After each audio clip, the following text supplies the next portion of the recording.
Hey guys, it's Eric. Today I want to talk to you about an important topic for anyone that doesn't have a colon or has lost temporary function of their colon, maybe due to a temporary ostomy or something like that, and that is hydration.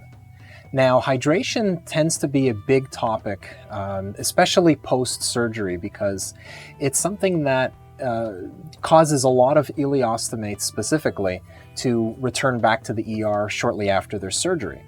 Now, one of the reasons for that is because without the use of the colon, it's harder for the body to absorb both electrolytes and fluid because the colon serves that function.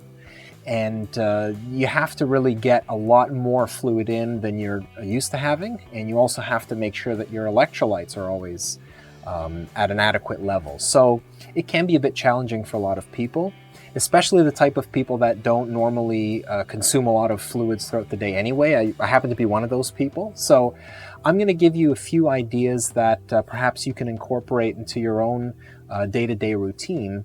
But I'm going to keep this video brief because there's actually quite a bit of information that I can share, and I do have a large article if you want to go further into it that might explore more options for you. But in any case, let's get started with this one.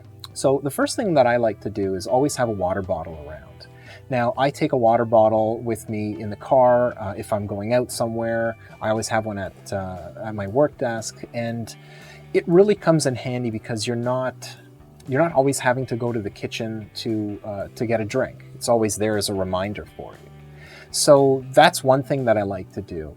Now, another thing that also helps is to keep a pitcher of water handy or a pitcher of fluids handy and just refill water throughout the day.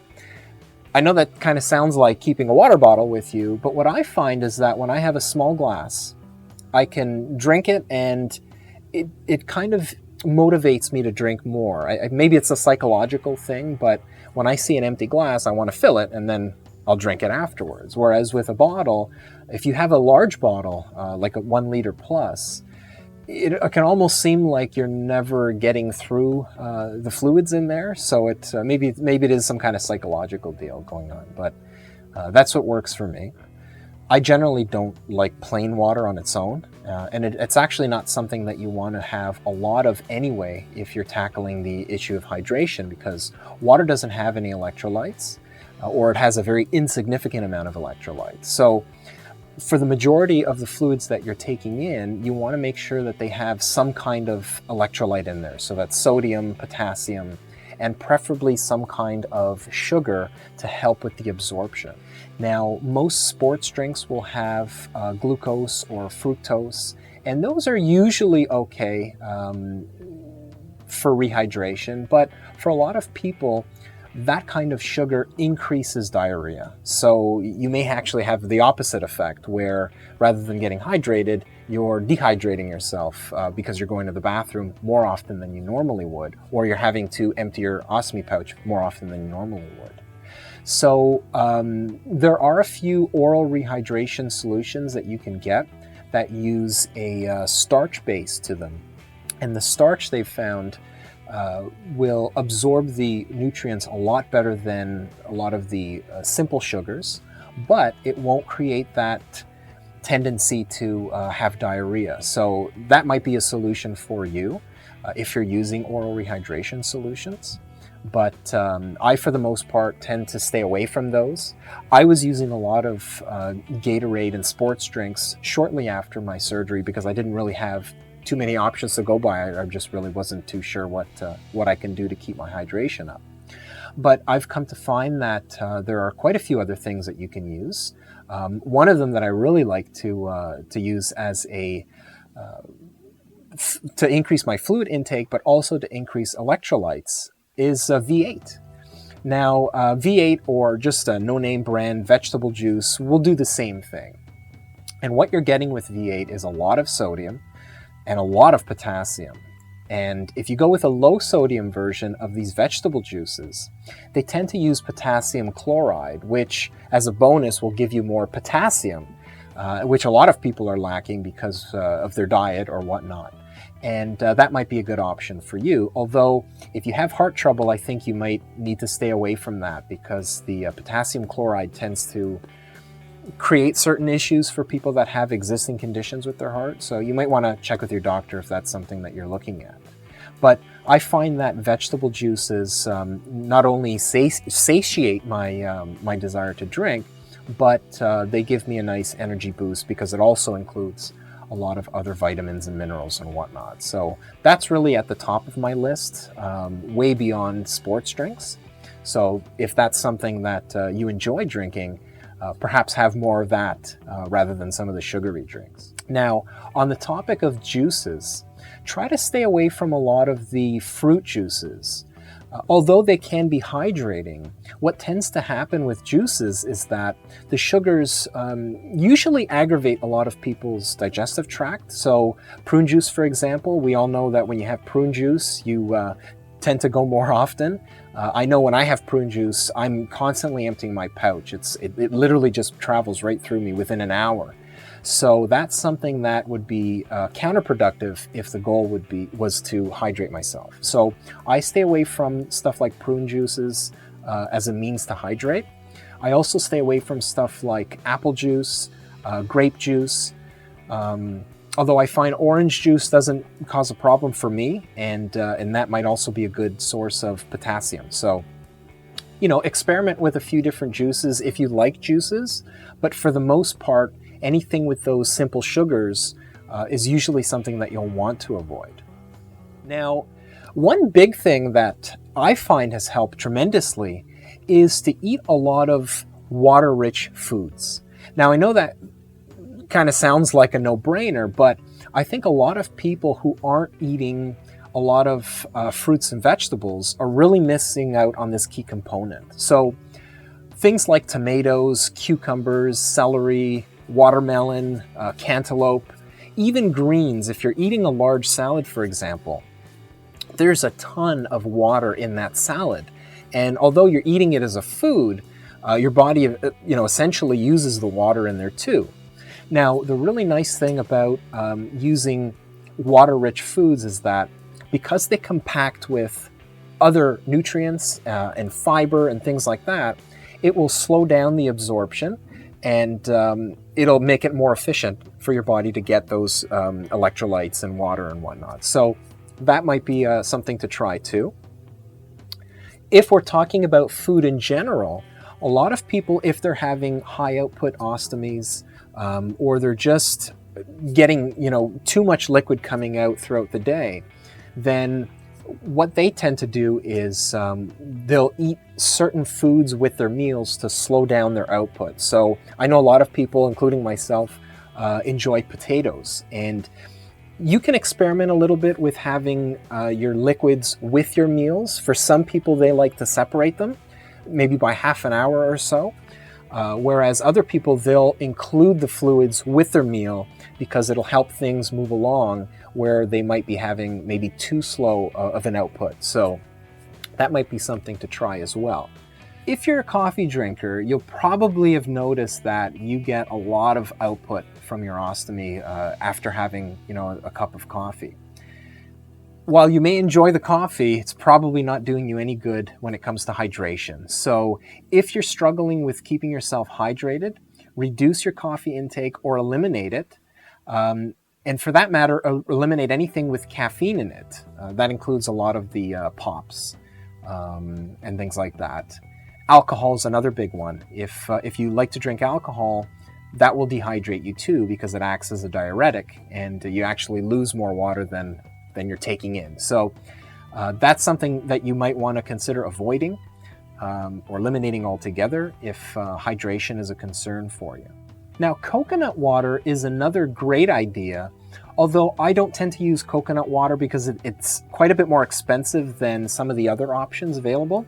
And if I had a choice, I would more likely go with something like a vegetable juice instead of a coconut water. But coconut water is a great way to get both electrolytes along with some of the sugars that you need to help those electrolytes to absorb better.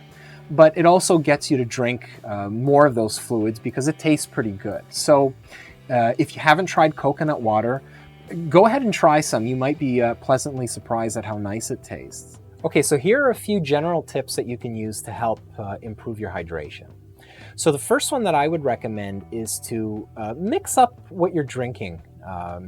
So if you rely a lot on sports drinks, try adding some vegetable juice or coconut water in your routine. I think that if we rely too much on one type of fluid, we're not getting benefits that some other fluids might be giving us. So in the case of sports drinks, for example, they're very sugary, and yes, they may have some electrolytes, but they don't have any of the other nutrients that some of the other drinks might have. They don't have any fiber, they don't have anything really else to benefit us. And some people actually find the sugar to be a little bothersome. I know for myself, if I have those really sweet drinks, my teeth start to hurt. And when I avoid them, I don't have any issues. So, you know, that might be something that you want to consider if you tend to stick with one particular drink. So it may be helpful to measure your input and output, especially if you're just coming out of surgery. I know that was something that I needed to do for at least several weeks after my ileostomy was put in. And the reason for that is doctors want to monitor whether or not you're actually outputting more than you're getting in. So if they find that, you know, you're getting, let's say, 1 liter of water a day, but you're outputting 1.5 liters through your ostomy, then that might create a situation where you'll probably end up dehydrating at some point. So that might be something to look into. I'd probably, you know, talk to your doctor or stoma nurse just to find out what levels you should be trying to get. They may give you some targets that you need to hit or try to stay under in order to, you know, keep your hydration in check. Now, there are a few signs that you want to watch out for, and these typically are very classic signs of dehydration. So for me, I tend to get really sluggish, like a very extreme fatigue when I'm not drinking enough. And the moment I start to drink and get more electrolytes in, you know, I feel quite a bit better very quickly. So if you're fatiguing throughout the day, you know, try to increase your fluid and see if maybe that's what's happening, but don't rely just on water. Make sure you're getting the electrolytes in as well. Now, if you tend to get headaches throughout the day, that might also be a sign of dehydration. And for a lot of people, when they get thirsty, that's an obvious sign of dehydration. But I would suggest that you drink enough throughout the day that you don't get thirsty. So try to drink even when you're not feeling that thirst, because a lot of the times, once your body is telling you that it's thirsty, it's already dehydrated. So you want to try to get that before it happens. Now, your urine can tell you a lot about your body. And one of the things that you want to keep an eye out for is the frequency, the volume, and whether or not you have clear or dark urine. Now, your urine should be as clear as possible. That means that you're getting enough hydration and fluids in there. But you also want to make sure that the odor isn't very strong. A lot of the times, a strong odor from your urine will indicate dehydration. So if you're noticing that you're not, you know, urinating as often as you think would be adequate, or if, you know, you have very dark urine or a smelly urine, then you do want to increase your fluids and see if you can get that back in balance. Now, I think it's important to make sure that you're getting regular blood tests and urine samples taken, especially if you have an ileostomy, because you do want to make sure that your electrolytes are in balance. You want to make sure that everything is functioning the way it should in your body. And it'll give a good indication of whether or not you need to step up your game, so to speak. So talk to your doctor about maybe going in twice a year or so to get your lab work done. And that should help to give you some idea of whether or not you're doing a good enough job with maintaining adequate hydration. Okay, so I hope that the video has given you some ideas, at least, when it comes to hydrating yourself. There is quite a bit more to talk about when it comes to hydration. There are quite a few tips and suggestions, but rather than making a 2-hour video, I've put a lot of that information in an article that I've written. So I've put the link below. You can check that out if you think that you need some of that advice.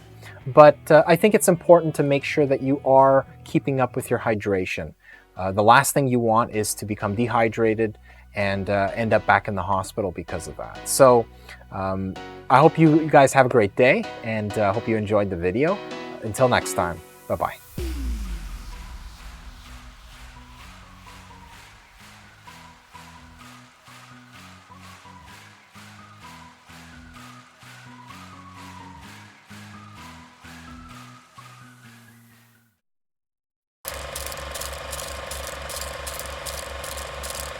And if you're already using coconut water, then you're already on the right step, on the right track.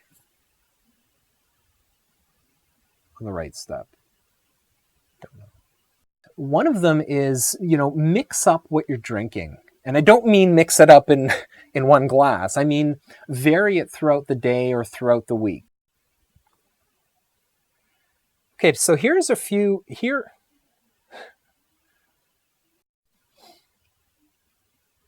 another idea that you might want to try, and you probably already do, and you're probably, and then compare that to how much your ostomy is outputting. So when I was in the hospital, they gave me this white kind of collection. It looked like a hat, actually. And the idea was to empty my pouch into that and then measure how much fluid was coming out. In that way, we can compare whether or not I am actually getting in as much or more than I'm intaking. And if I'm not getting enough, so when I go to the bathroom, I want to make sure that I'm at least urinating in copious amounts. So not a dribble, not not anything to